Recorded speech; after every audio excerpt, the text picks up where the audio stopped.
I have been at Mednax ever since I graduated from fellowship. I've been here since 2010 at the same place in San Jose, California. In terms of my education, I went to UCLA for my bachelor's degree, and then University of California in San Diego for med school. Pretty much a Southern California trained physician, and then went to USC, Los Angeles County Women's Hospital for my residency in OBGYN, and I finished at Yale for my maternal-fetal medicine fellowship. Can you talk a little bit about how you got into medicine, if you were at all inspired by a woman to enter the field? I've wanted to be a doctor ever since I was a child, and I honestly do not know what made me think of medicine other than I thought it was just the coolest thing to help people. It was, your typical childhood dreams. But in terms of a specific female physician that inspired me, I was one of the first to go to college in my family, so I was the first female physician in my family. So in terms of family and friends, I didn't really have the role models in medicine until I was in the medical career training and surrounded by other female physicians. What do you think it means to be a woman in healthcare today?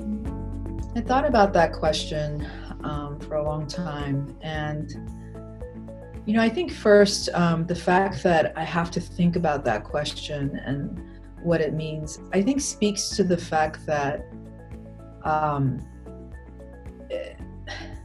it speaks to the fact that all of the female physicians that came before me that kind of trailblazed this path, that they did a great job, because I don't feel unique because of my gender. I don't feel that I'm a minority or underrepresented, especially in my field of OBGYN, where our females are the majority, and it's actually the males that are underrepresented. Yes, when you get to the specialties of OBGYN, especially GYN oncology or maternal-fetal medicine, historically there are more men than women, but that's also changing as well. Okay, so I think that the fact that I don't really think about my gender is actually great. Now, my dean of my medical school, I remember Dean Savoya telling me she was one of 2 female medical students in her med school at Harvard. And so she obviously had a different experience than I did. And these are the women that we should be grateful for, so that, by the time I entered med school, it was pretty much even Steven in terms of being, the male to female ratio. And I didn't feel different just because I was a woman. What are some of the challenges of being a woman in healthcare? I think one challenge, I'm a mother of 4. I think one challenge is balancing, having a work-life balance, honestly. I think it's really difficult to balance. I think one suffers. And it's always a challenge to be good at everything, and figuring out, especially being a woman, being the gender responsible for bringing life. We have to go through pregnancy, we have to go through childbirth and the postpartum period, where our bodies go through multiple changes, but at the same time you have the same expectations to work and deliver the same quality of work. I think that's a challenge, honestly, and not feeling guilty about taking time off, and how you organize and plan your family life around your career, and how not to impact your fellow partners or your residency or your med school. I think that was one of my biggest challenges, and how to navigate all of that. And there's really minimal guidance. You're pretty much, you kind of see what other people are doing and you try to make the best decision you can. And some are not so great and some are okay, but it just, I think that's very difficult. And I think another challenge in being, what I see is that when you, even though in OBGYN, females are the majority, what you see, like when you look at our national leadership, American College of OBGYN, you look at Society for Maternal-Fetal Medicine, it's actually females are sometimes underrepresented in roles of leadership. So I think and perhaps it is because we have to divide our attentions, being a lot of us are mothers and those take our attentions, etc. Or perhaps it's because, MFM is still a young specialty in the world of medicine.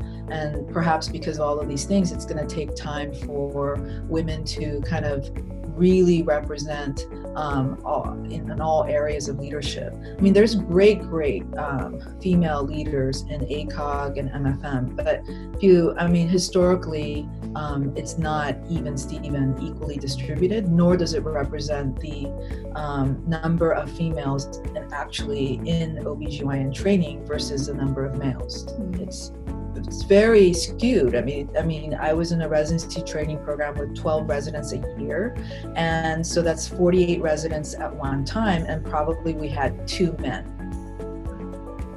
So, but when you get to the levels of leadership, it is usually the other way around, not so skewed, but it's probably 60-40, who knows, but men are much more represented in roles of leadership than women. And on that note, what are some of the positives that come from being a woman in healthcare? Well, I think in my field, it just gives you some, obviously, you are able to perhaps understand some things a little bit better, and maybe it helps you to become a better clinician. Otherwise, I think, being a woman is the very best thing. So it can't be a weakness, right? Great. What advice do you have for women who may be applying to medical school or entering the medical field for the first time? It's the best job out there. You're making the best decision. Go for it. Don't let anything stop you, and do your best and do amazing and wonderful things. How do you think women physicians can best support fellow women physicians? Mentorship is definitely important, and I've had great mentors throughout my career, both male and female. But I think the female mentorship has been tremendous, and I think we need to, in terms of, Hillary Clinton wrote, it's a village to take care of children, and it's also in terms of you want to carry that forward in terms of training our younger generation of physicians, and have older female physicians mentoring, giving advice about balancing work-life, whether it's possible, what are the great ways to do it, balancing how you want to become, if you want to do research or be in roles of leadership and administration, how that path works out for you, and how do you devise a plan, and what is the best way to move forward. I think this is how we can help our younger generations and just kind of pass that baton along.